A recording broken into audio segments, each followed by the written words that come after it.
Hey, we're cooking with gas here on the Jewcast. Okay, careful using a phrase like that. This trial is a travesty. It's a travesty of a mockery, of a sham, of a mockery, of a travesty, of two mockeries, of a sham. Tradition!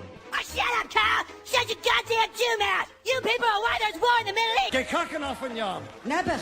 Ver poepoepoe. Vermischt. Verkakt. Vertut. Verstonken. Fartig. Exactly. You what Grammy Hall would call a real Jew. Hey, Mazel Tov! It's our 13th episode. The American Jew podcast has become a man! L'chaim! We should be getting paid by now, no? We should be throwing candy at each other. Is that what you did at your bar mitzvah? Yeah, after the Torah reading, everybody threw candy. Oh, they didn't do that at mine. Oh, really? That sounds messy. We had a food fight at my reception. Though, I know. You had that good food fight. Right, we didn't just throw candy. We threw burgers and chicken and whatever was on the buffet. No, it was right when I finished my Torah reading, they started throwing the candy, the little candy bags. Oh, yeah? The women were on a balcony upstairs, and they all threw the candy. Oh, wow. It was a thing that always happened at bar mitzvahs. I'd never been to a bar mitzvah where that happened. Hey, well, you're not kicking it with us real Jews, I guess. Anyways, let's get into it, Jordan. So much is happening to talk about this week. I don't even know if we could pack it all into our 18 minutes. It is definitely a lot of shit going down around the world and in America. We got shootings in synagogues. We got sadly another shooting in a synagogue. 6 months to the day of the last shooting in Pittsburgh. This idiot in San Diego goes into the shul on the last day of Passover and opens fire. Thankfully, apparently, his gun jammed. Right. Only one person, unfortunately, lost their lives. It's very sad. We, send out our love to all her friends and family. I read that the rabbi continued doing the service. That is some commitment. Yeah, he had some of his fingers shot off. Yeah, both of his index fingers shot off. Wow, and I heard someone else got shot in the hand. I wonder if there's something about that. Why did they only get shot in the hand? Apparently, there was a border control agent there, and he returned fire. Apparently, this idiot posted a 20-page manifesto somewhere with all the dumb Jewish tropes. We're trying to take over the world, and we control everything, and we want to wipe out the white European race or some crap like that. Yeah, I did not read the manifesto myself. I feel like I just read in some articles some little excerpts or got the gist of it, but I didn't think it was worthy of reading, and I don't think it's worthy of saying his name either. They did say that he was also claimed that he burned down a mosque. He was last month. Did you read about a fire in a mosque last month? I did not hear about that, but yeah, he's taking credit for it, and apparently everybody is shocked about this guy who apparently was an incredibly brilliant kid. He was an A student. He was a gifted piano player. He was on the swim team. He was a quiet kid, and his parents and the rest of his family are very active in the school. I guess his father is an AP teacher who's very respected. I was reading on Reddit different kids that had him as a teacher were just speaking his praises and saying that obviously this family has nothing to do with this. And it's just crazy that it could be anywhere and that it is existing. And this is the world we live in where this could happen anytime. I'm for more gun control. This is ridiculous. This guy had an AR-15 that he's bringing in. This 19-year-old kid has this gun that he's going to shoot up a synagogue. This is crazy. We got to have stricter gun laws. And again, this, we've been talking about hatred towards Israel, and this kid doesn't care what's going on in Israel and Palestine. Right. This kid does not get the New York Times, probably. I hope not. He wasn't a fan of Trump either, the New York Times cartoon, which we'll talk about in a second. But he doesn't care. He just doesn't like Jews because of these, anti-Semitic tropes from bullshit from the Elders of Zion. And it's just crazy. And he doesn't he is an anti-Semite. This guy is an anti-Semite. This is the people that we need to be directing our anger and frustrations toward. And this is just so sad. The last day of Passover where, we are celebrating our exodus, our freedom from oppression, and this is happening. Chances are in his family he is the wicked child. He is absolutely, definitely the wicked child. Lori Kay was the woman who passed away. We send our love to her family again, her friends. We mourn the death of her. Her loss isn't only a loss for her friend's family; it's a loss for all Jewish people everywhere. And this has got to stop. It's just ridiculous. It's just ridiculous when these people have these crazy views of Jewish people, and it's just really sad. Yeah, it's very upsetting. And definitely not a good time for the New York Times to be posting this cartoon that is viewed as anti-Semitic. Yeah. Whether that was the intention of it, whether it's true or not, and Trump is being led blindly by Netanyahu when it comes to, the state of Israel, maybe, but it does play into some anti-Semitic tropes that Israel and the Jews are controlling other world leaders and other presidents, and that's not good, especially in this time. Should have been a cartoon of Trump being blindly led by Fox News. He follows blindly just about anybody that agrees with him. I guess, yeah, if you're on his side. So anyways, for those of you that don't know, the New York Times International, they printed this cartoon that came from, I guess, a Portuguese newspaper called Expresso in Portugal by this artist. The artist claims that he wasn't anti-Semitic, that he shares one of the views and ideals that we have been talking about a lot on the podcast, how you could be anti-Israel and not anti-Semitic. And he said that's what he was trying to get across. It was making a commentary on politics of Israel and America and had nothing to do with the Jewish people, and he's not anti-Semitic. But we're living in these crazy times where these jerk-offs are going into theaters with assault weapons just to shoot random Jews. Like, we don't need newspapers that are highly publicized and that people take seriously, the New York Times, it's like a top paper, to be printing things that people can misconstrue as anti-Semitism. Trump is totally pro-Israel. He's got his daughter's Jewish. He's pro-Jewish people. He has said some anti-Semitic things. But for some reason, since he's become president, he has riled something up in all these crazy anti-Semitic jerk-offs to, come out. And we have to be more on guard right now. I read something that they were saying that Trump is not responsible for the actions of his base. But the fact of the matter is that he doesn't outright come out and condemn them. If you don't come out and condemn the actions of your base, you're basically condoning it, I think. I hear what you're saying. He's trying to play all sides because he's like, I want their votes and I want their support. So, he's really on a tightrope. He's definitely painted himself into a corner. It's interesting about the cartoon, though. The cartoon in the New York Times, a lot of people were protesting the New York Times because of it. Some people were calling the New York Times self-hating Jews.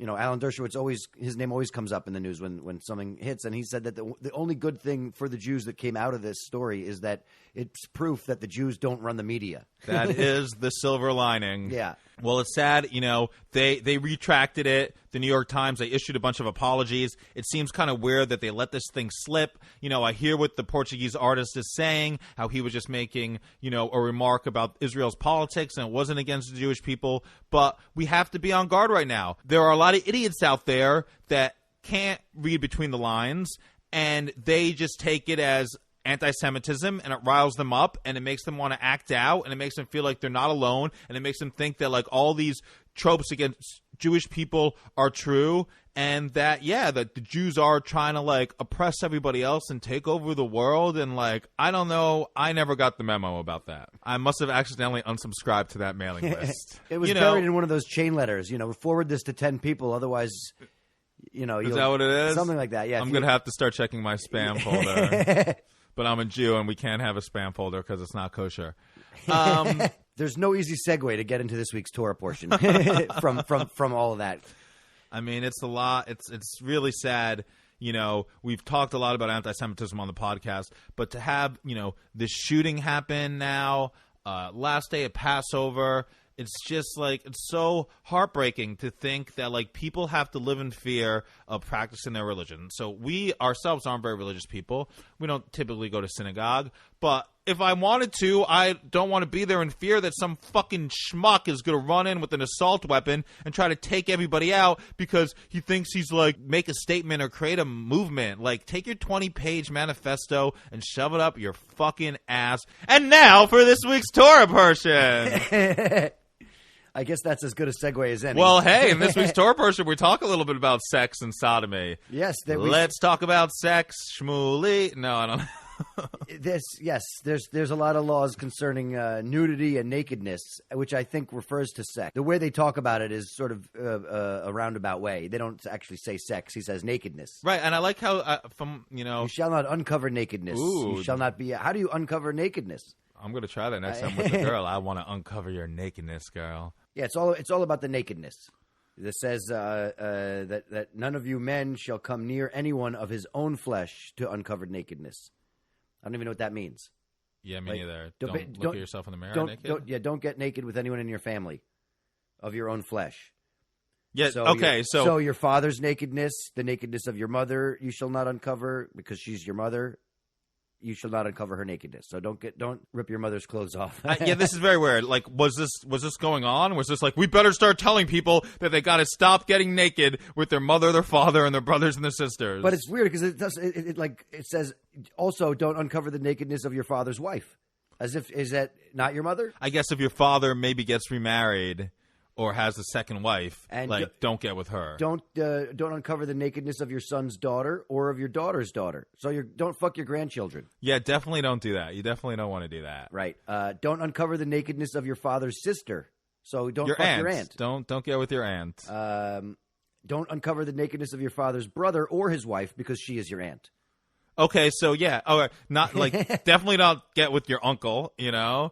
That'll make Thanksgiving awkward. Don't bang anybody, even if they're only related by marriage. Yeah, but don't get with your uncle's wife either. I know she's not related to you, and she might be hot, and she keeps giving you the look over the table, but just let her stay with your uncle. Don't get involved with that. Do not come near a woman during her menstrual period of impurity to uncover her nakedness. Yeah, I am totally against that. That is a great time to go near a woman. She cannot get pregnant during that time. I know there's a stigma about it. You know, I've had women come to me and say like, oh, you know, just heads up, it's my time of the month. And I'm like, great, don't have to use a condom.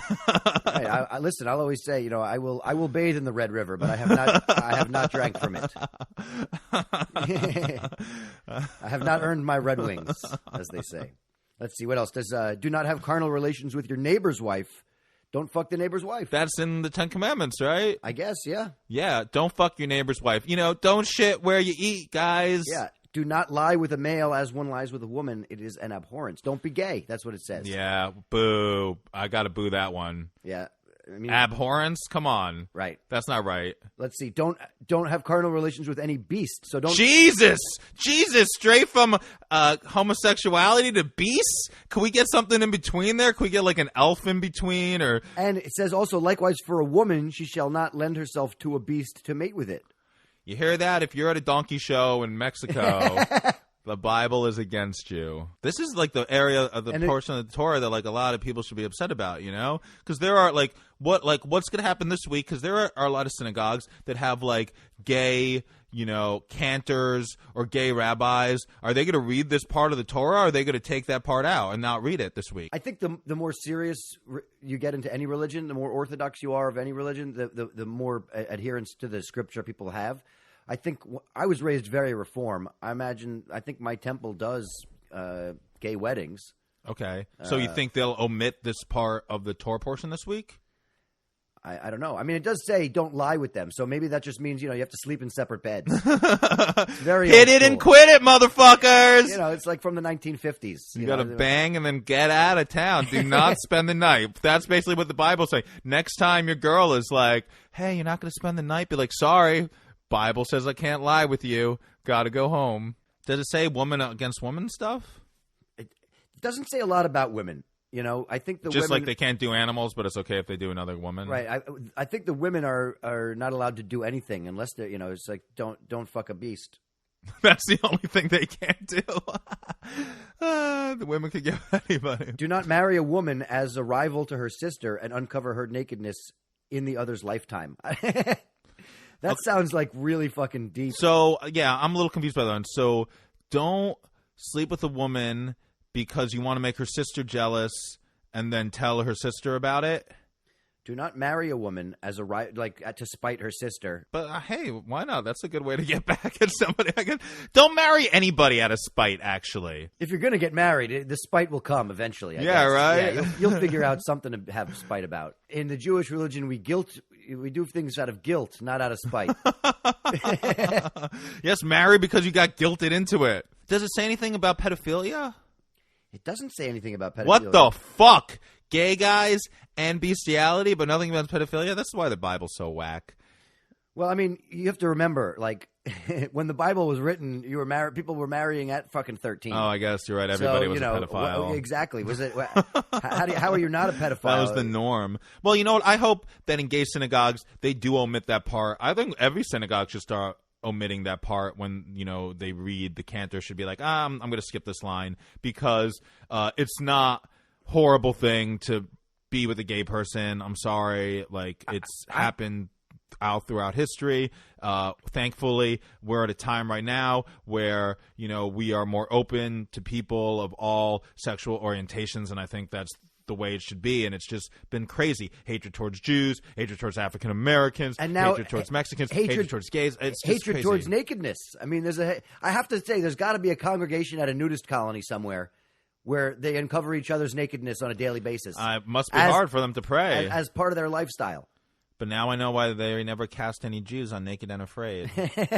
Wow, so this week's is a lot of what not to do. Yeah, a lot of what with not to sex, do. what you can't do. And I don't really think it needs us to tell us because, I wasn't having sex with my mother or my father or my sister or my brother or my dog. I want to show this list to the women that I want to have sex with to be like, hey, you're not on this list. Let's do it. I am allowed to have sex with you. Let's get it together. Is this going on my J-Swipe profile? Like, as long as you're not one of these, then I'm into it. Well, I think this has been an uplifting experience. The 13th episode, I feel like we're coming into our own as a podcast. I don't know about uplifting, Jordan, but I definitely think we are coming into our own. We are maturing the podcast. We want to thank everybody who's been listening. Again, we want to give a shout out to everybody who was at that synagogue in San Diego, to who we lost, to who was injured, to all their family and friends. Solidarity to all Jewish people out there. And, watch out who you get naked around. Yeah. Reach out to us at AmericanJewPodcast@gmail.com. You can find us on social media across all platforms as American Jew Pod, except on Twitter. No, American Jew Podcast, except on Twitter, it's American Jew Pod. Oh, okay. And check me out on Instagram at Jonathan Randall. Slide into those DMs, you Jewish girls. My grandma is sick of me dating shiksas. Well, we'll be here next week, guys. Thanks again. Mazel tov. L'chaim.